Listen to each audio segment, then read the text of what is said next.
The SDSA presents Inside the Set with Set Decor. The classic 90s game show Supermarket Sweep is back, and we spoke with the show's set decorator Ray Deslich.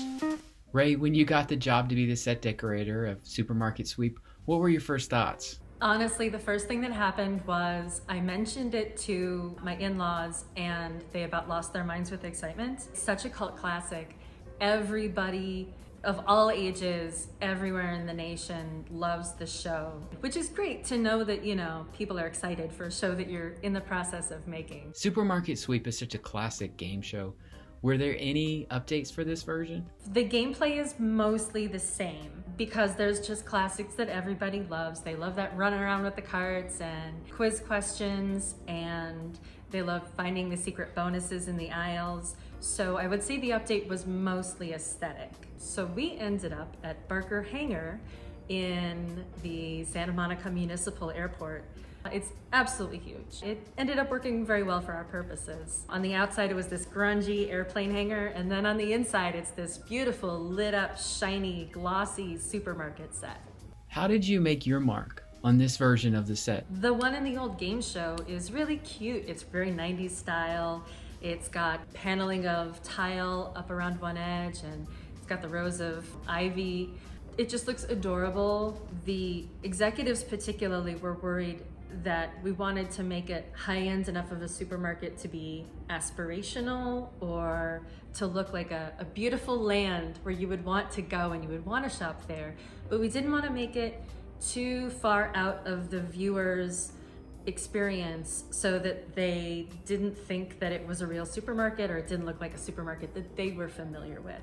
So it was kind of a carefully towed line. Given that this is such a physical game show, what were some of the considerations given to safety? There were a lot of considerations like that. One off the top of my head is that if you'll notice, the glossiest part of the floor is black marlite, which is kind of up near the front where the quiz stations are and where the starting line is.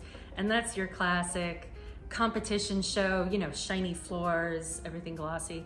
And then there's an accent line, and then it turns into white linoleum where most of the gameplay happens. You couldn't have people like slipping and sliding around on black marley with these carts. There were a lot of considerations made for the width of the aisles, how many aisles we could accommodate. I would want to put in like a specialty food display, like a cheese island or a leaning shelf filled with a little rustic display of condiments. And I would suggest it and they would be like, no, we can't do it because someone's gonna run into it, or we can't have something that someone could run into but could fall on them. You kind of had to like child-proof the set.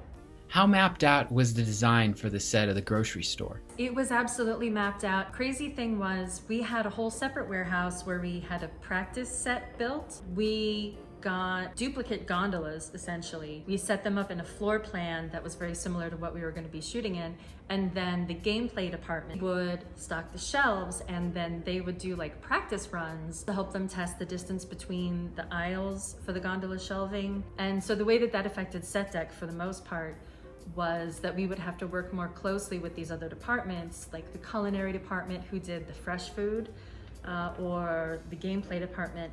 I couldn't use, maybe fancy looking bottles of olives as a set dressing in a section, because then people might be like, ooh, I bet that's a really expensive product. I'm gonna go grab it. And then like the whole shelf comes down. Given that game shows are governed by different rules, what did that look like? And I guess what we're really asking is, are those frozen turkeys real? Requirements that the gameplay department and the culinary department were under were very, very strict. If a contestant picked up absolutely anything in the store that was food or product, there had to be 9 of it, I think was the number. Absolutely everything on our store was real. There was real produce, there was real meat. The culinary department and the prop department, who worked closely with the gameplay department, had their own huge logistical challenges keeping those items fresh enough for a 2-week shooting period in the middle of a heat wave. We had things like refrigerated shipping containers.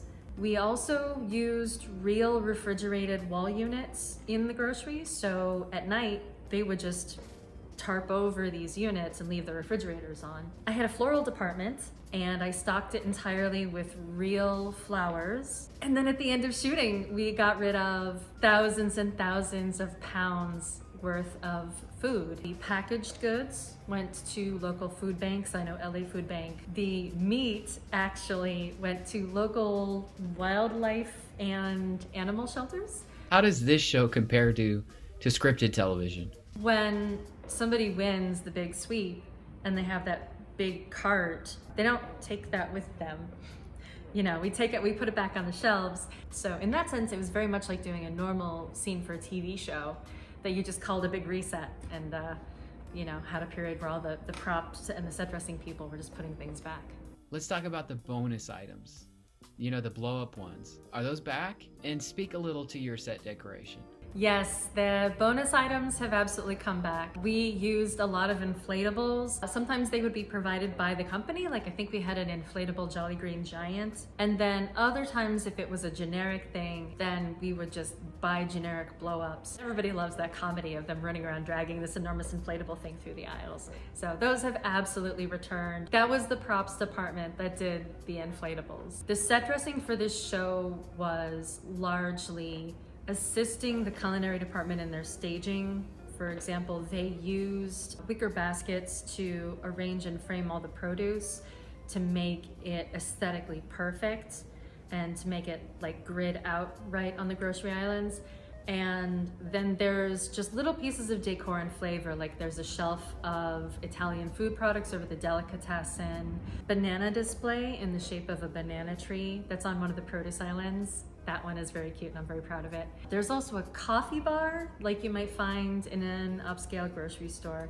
And the coffee bar was not supposed to be a part of gameplay at first. It was just a space filler. But it ended up looking so good that they invented games to have in the coffee bar, which ended up giving a lot more screen time to this area that was entirely done by set decoration. So I was really happy that that ended up pulling more than its weight.